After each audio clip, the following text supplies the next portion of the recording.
Hello बच्चों, let's see the question. The question says, what do you understand by gravitational field? Show that acceleration due to gravity is a measure of the gravitational field of the earth at a point.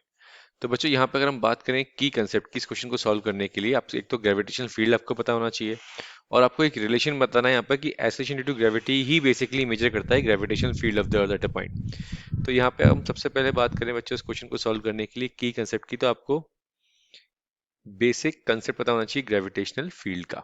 ठीक है, अब gravitational field कहाँ से originate होती है, तो सबसे basic question है ग्रेविटेशनल फील्ड किसके अलोंग होती है, किसके वजह से प्रोड्यूस होती है। तो इसका सिंपल सा आंसर है जिन बॉडी के पास क्या होगा बच्चों, मास होगा, द अमाउंट ऑफ मैटर। किसी बॉडी के पास मास है तो वो क्या प्रोड्यूस करेगा, ग्रेविटेशनल फील्ड प्रोड्यूस करेगा। और ये किस नेचर की प्रोड्यूस करेगा ग्रेविटेशनल फील्ड, अट्रैक्टिव नेचर की प्रोड्यूस करता है, अट्रैक्टिव नेचर की। ठीक है, ये हमें न्यूटन लॉ ऑफ ग्रेविटेशन में बताया था ये चीज। अब ये ग्रेविटेशनल फील्ड कितनी है बेसिकली किसी बॉडी के पास, उसको कैलकुलेट करने के लिए हमने एक टर्म बनाया इंटेंसिटी ऑफ ग्रेविटेशनल फील्ड, जो कि ये क्वेश्चन में पूछ रहा है। ठीक है, तो यहाँ पे अगर हम बात करें इंटेंसिटी ऑफ ग्रेविटेशनल फील्ड की, इंटेंसिटी ऑफ ग्रेविटेशनल फील्ड की, तो ये कंसेप्ट निकल के आएगा बच्चों अपना।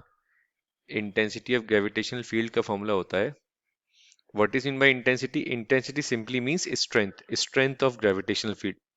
ठीक है, स्ट्रेंथ ऑफ ग्रेविटेशनल फील्ड, इसको हम आई से रिप्रेजेंट करते हैं और उसका फॉर्मूला होता है force acting a body. Basically जो भी बॉडी है एम मास की, ठीक है, उस पर जो भी फोर्स लग रहा है, बेसिकली इस एम को जनरली हम 1 kg भी डिफाइन करने के लिए ले लेते हैं।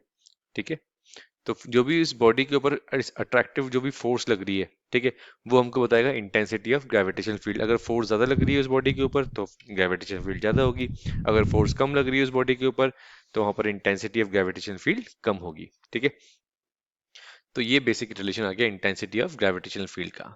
सो ये हमारी डेफिनेशन हुई किसकी, intensity of gravitational field, the force experience by a unit mass object, the force experienced the force experienced by a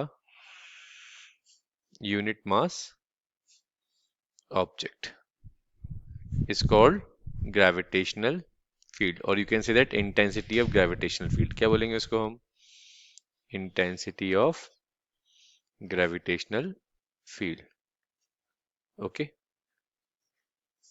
तो ये हमारी डेफिनेशन हो गई। अब यहाँ पे अगर हम बात करें बच्चों, बेसिकली रिलेशन बताना है हमको जी और आई के बीच में बेसिकली। ठीक है, ग्रेविटेशन फील्ड और acceleration due to gravity.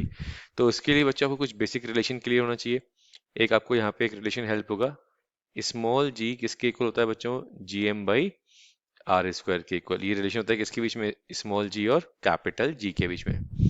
This is a relation between small G and capital G. Small G हमारी एक्सेलरेशन ड्यू टू ग्रेविटी होता है, कैपिटल जी हमारा ग्रेविटेशनल कांस्टेंट होता है। ठीक है, ये फोर्स ऑफ अट्रैक्शन होता है बिटवीन टू ऑब्जेक्ट और ये फोर्स ऑफ अट्रैक्शन होता है between the earth and the object. इसके बीच में रिलेशन क्या होता है, G equals to G M by R square. ठीक है, अब यहाँ पे अगर हम बात करें इंटेंसिटी के, जो मैंने फॉर्मूला बताया था ग्रेविटेशन फोर्स का फॉर्मूला भी लिख देते हैं यहाँ पे, एफ इक्वल्स टू क्या होता है, G capital M small M by R square. Capital M earth का मास, स्मॉल एम ऑब्जेक्ट का मास, आर यहाँ पे हम रेडियस लेते हैं अर्थ का। ठीक है, तो इसको हम यूज करते हैं, देखते हैं क्या आती है वैल्यू।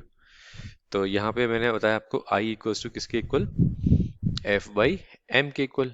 और एफ क्या होता है बच्चों, G capital M small M by R square divided by M. M से एम कैंसिल आउट हो जाएगा, क्या बचेगा, G M by R square. तो आई किसके इक्वल आ गया बच्चों, G M by R square के इक्वल आ गया। और अभी मैंने आपको बताया G M by R square किसके इक्वल है, स्मॉल जी के इक्वल है। तो आई यहाँ से किसके इक्वल आ गया, जी के इक्वल आ गया। तो यहाँ से क्या चीज शो हो गई बच्चों, यहाँ से ये शो हो गया जो एक्सेलरेशन ड्यू टू ग्रेविटी है हमारा, जो एक्सेलरेशन ड्यू टू ग्रेविटी क्या बता रहा है आपको, इंटेंसिटी ऑफ ग्रेविटेशनल फील्ड। ठीक है, आप उसको मेजर कर सकते हैं वहां पे कितनी ग्रेविटेशनल फील्ड है। So acceleration due to gravity at a place gives a measure of gives a measure of the gravitational field at that point, at that point. So this is a relation. This is a proof of this relation. Okay. So I hope you understood well. Best of luck, बच्चों.